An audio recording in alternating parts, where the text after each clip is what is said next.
Hello, everybody. It's great to see that so many of you are interested in consumers who are actually our clients and pay us money. But anyways, so I'm Tanya Larsen, and I'm a British Ukrainian, and I live in this country for 20 years. But I come from the coal mine area of Ukraine, and on the top picture you can see me. So I've seen with my own eyes what happens because of the complacency, what happens if we do nothing about the climate change. I could see how the coal mine was killing everything around where I lived. And of course, Ukraine is not short of disasters.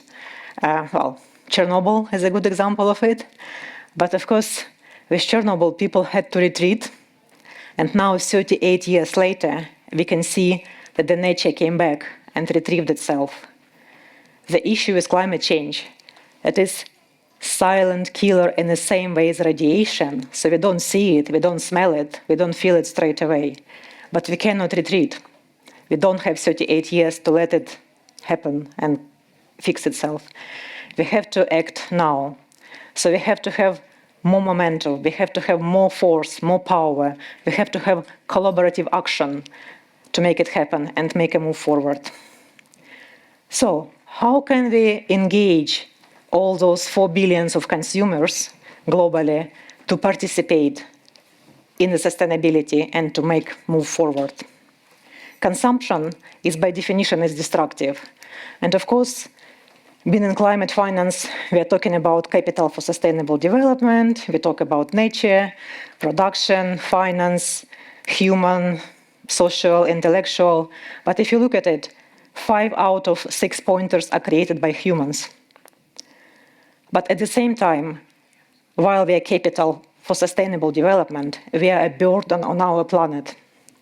So can we become assets on a global scale and not only a liability? The good thing is that statistics shows that people won't change. 83% of consumers are already willing to spend more money on sustainable shopping. Up to 24% sustainability premium can be paid. And the global market growth is quite big. But the challenge is how affordable it is right now. With the global crisis of economy, there is a data that shows really worrying trends. This is a Deloitte report, and you can see for the last year change, 10% more consumers are now struggling with affordability of sustainable products. Well, 7% more consumers don't care anymore because they see no changes.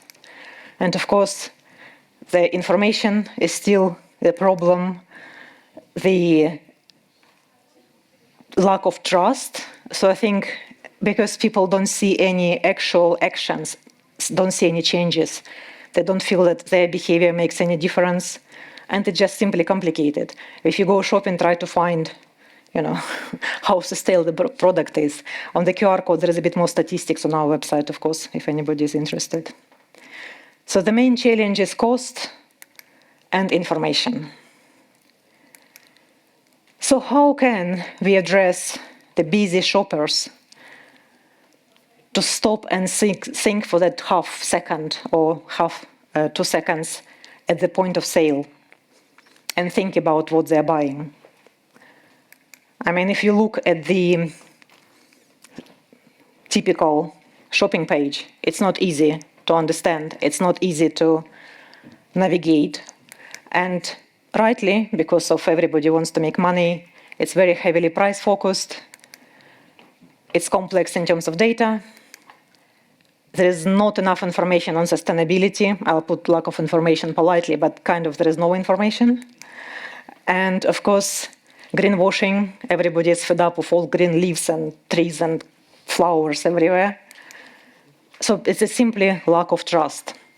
So how can we persuade retailers or general supply chain and so on to put sustainability marker next to that little vegetarian sign?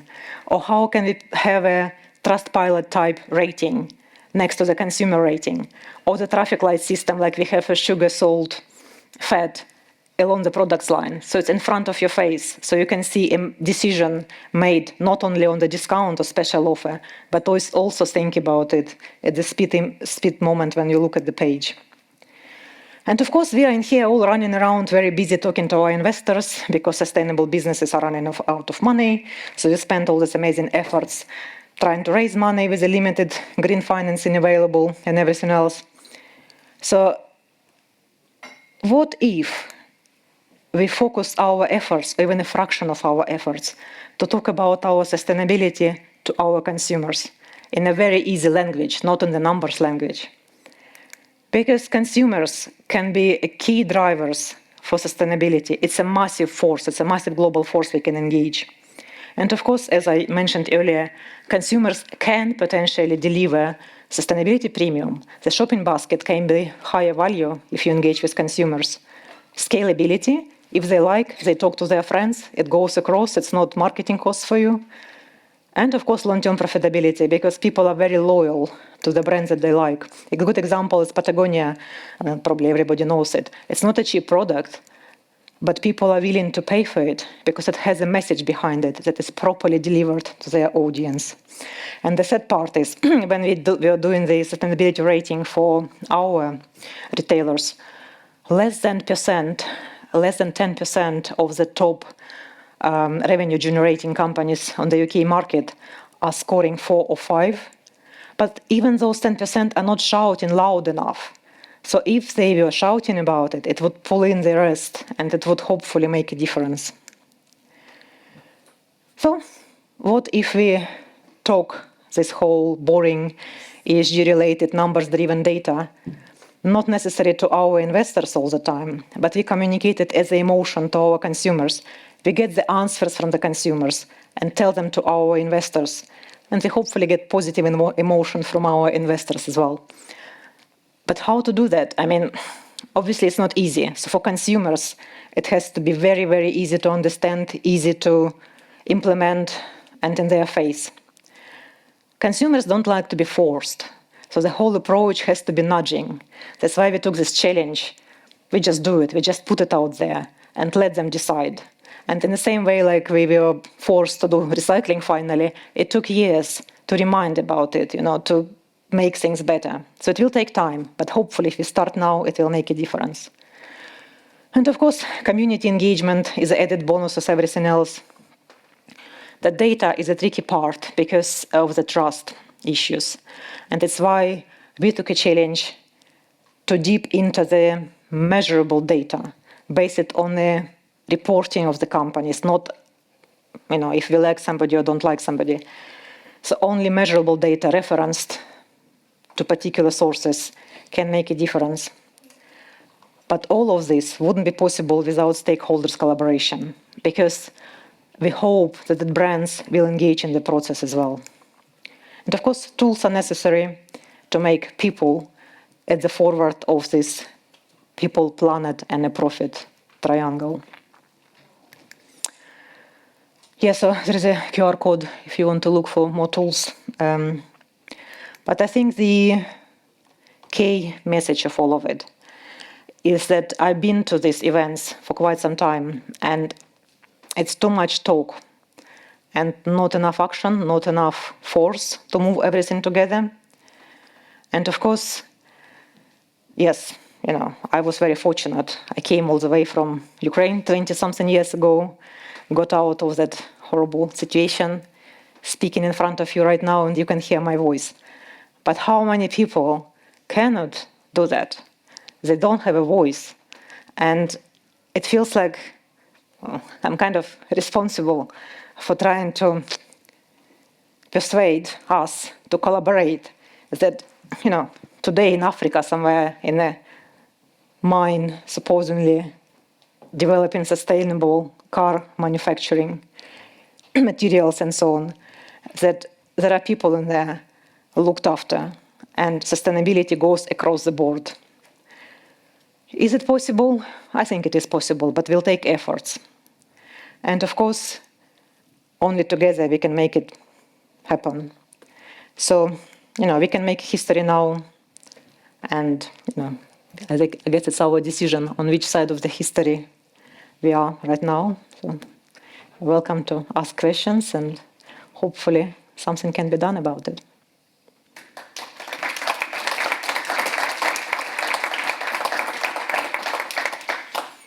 Yeah, I don't particularly like talking, just like myself, so I prefer panels. So any questions are welcome, please. Tanya, Yep. Boy, Perfetti van Mel, we know chat before, fascinating. Can you give us a flavour for? Can you give us a flavour for the rating? Just a feeling for how you get from the data to the consumer relevant, or the assessment that's easy for consumers to understand. It'd be good to get a feel for that. Thank you. Yeah, I mean, if you can kind of go on our website and have a look at the examples, but generally we use commercial databases. So we deep into sort of ESG reporting, but we drill it down the level. We don't just take ESG ratings as such. We look at the source of the information, and then we engaged with the University of Exeter in terms of data analysis. So we use that source, and I mean, our rating would be kind of close to some ESG ratings as such, but it drills down into more details. You know, we focus more on the waste management, just the environmental, and for each particular brand, if the shopper is very curious and wants to look into it, they can go to our website and drill down into the points, at least the points, what is influencing that particular brand performance at that moment in time. And of course, we monitor changes as well. So, you know, the issue is smaller brands don't have enough information accessible. And that's why we're here also for partnerships. You know, if you don't like our scoring, it's not necessary because we think you are bad, but it may not be enough information. So we're very open, like, to communicate, and maybe like you have some internal reporting that is not available in our commercial databases. So we're very open for that and just make sure that information is correct. Yeah. Hi, thanks a lot for the presentation. I think one of the elements that we don't really talk often about, and that is a root cause of a lot of problems, is overconsumption. Even if it's good consumption, is the consumption of too much. I'm wondering if you can share a bit your perspective about that, and if there's something that could be done or that could be explored to actually encourage people to consume less. Thank you. Well, there are popular measures as a promoting circular market. You know, recycled goods, clothing rental, I don't know, refurbished electronics and so on. It's picking up, it's growing, so it's a very good point to address. So people reuse more and it's more socially acceptable at the moment. I think overall on the consumption level, there could be some unpopular measures, and I'm sorry if I can say so. But in my opinion, some things like meat shouldn't be cheap. Because if you do fair trade or, you know, quality farming and so on, you cannot produce super cheap chicken and so on. So it's one of those natural things that animal welfare naturally will possibly drive a little bit of a higher price on it. And then people may think, maybe I need to eat less meat, it'd be more climate friendly. So I think it's a combination of different positive and not so positive but necessary measures that can drive things changes. To reduce consumption. But also those who have more money, they have more access to expensive meat, for example. It's kind of like takes it back to the development. Yeah, this is a problematic question, of course. And on one side, of course, we want to make sure that all the people have, you know, equal access to food. So maybe the underprivileged part of the population should be subsidized somehow to be able to afford to buy higher quality meat, as an example. I'm not saying that, I mean, we get subsidies for the electricity, right? So in winter fuels and whatever, and it works. I mean, something can be done if we put our head around it. Yeah, hi. I was actually going to ask something fairly similar, I think, although I didn't fully hear the question. But what the balance you see is between putting into the price the actual costs and therefore just raising the price versus having more information on packaging. And you mentioned already that there's already a number of labels on packaging, and that some of these complex issues can't easily be represented, or quickly anyway, into sort of particular badges. I'd just be interested in your thoughts on whether pricing versus further data, and which would be the kind of more effective, or what balance you see. I mean, at the moment, as you've seen in statistics, pricing is still an issue. It's even more issue this year in comparison to last year.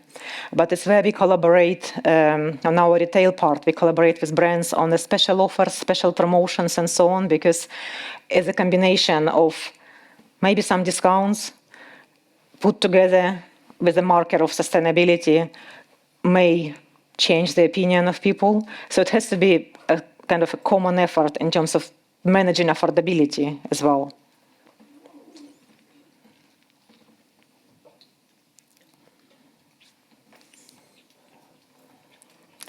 Yeah, I'm just curious myself. Oh, sorry, yeah. On the marker suggestion, I have the question, but it's okay.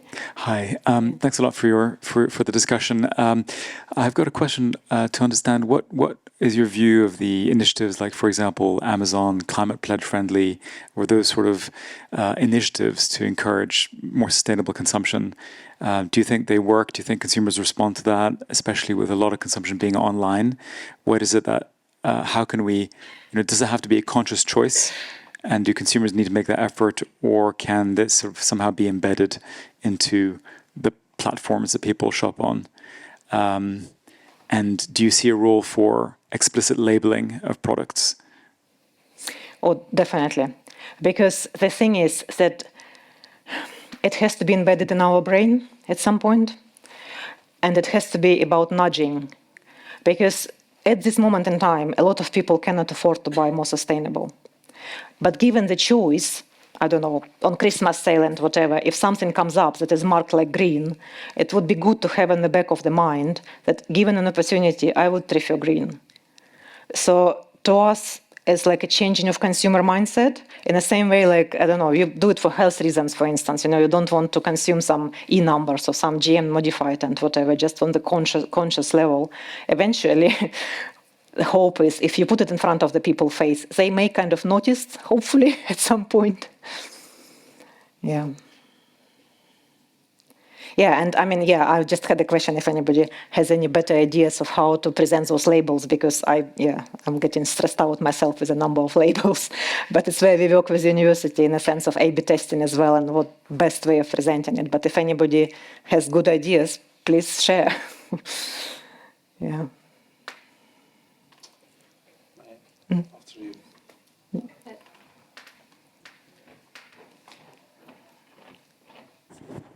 Thank you. I'm working for an organization that also actually writes down standards and develops standards and such labels. So one of the ways could be to benchmark the multiplicity of those labels against, ESG criteria or other criteria, and then rate, the more complete label that is available in the market.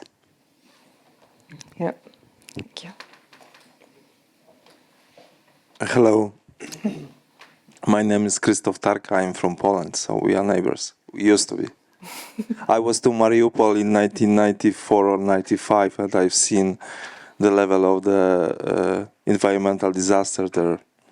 Yeah, the light, isn't it, from the pipes when you drive? Yeah, that was impossible. What I saw in the sense of the sea and the level of basically of living of people inside this town, which is now much more famous for other things. Mm.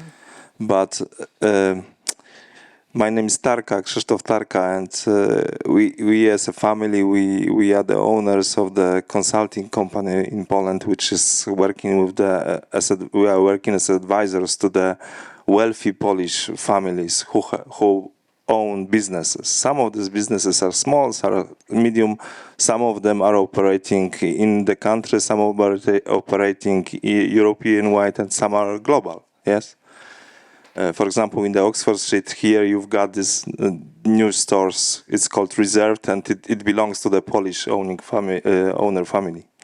But to cut the long story short, Recently, I talked to one of such, let's say, nestors of such a wealthy Polish family, and they have big global cosmetic company. They have 3 major brand lines. One is mass, one is medium level, one is premium, and they are of course here. I cannot say what the name of the brands are and the company, but this is the case. And he said, very rich person, one of the richest in Poland and probably in Europe, he said, I wanted to do something for people to buy in a more responsible way. But what people are saying is not what they are doing in front of the shelf.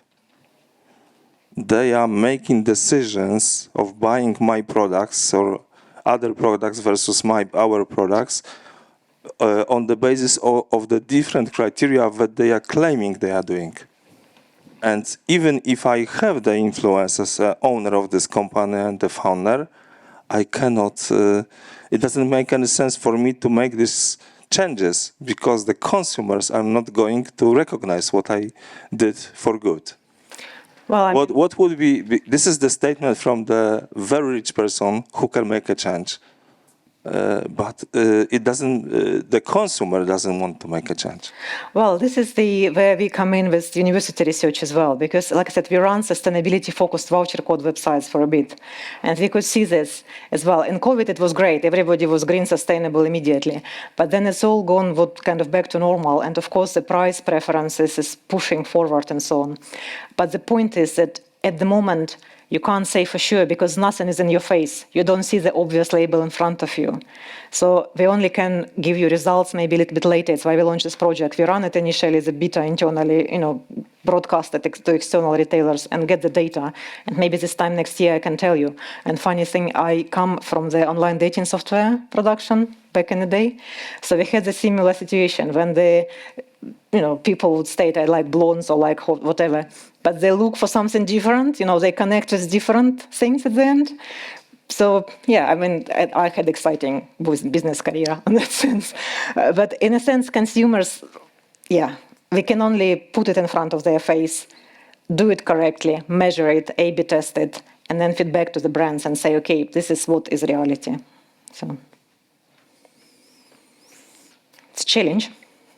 But we can talk to your Polish guys and see what we can be done.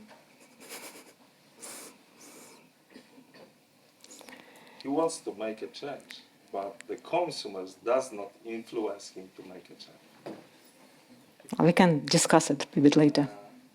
Yeah. Anything else?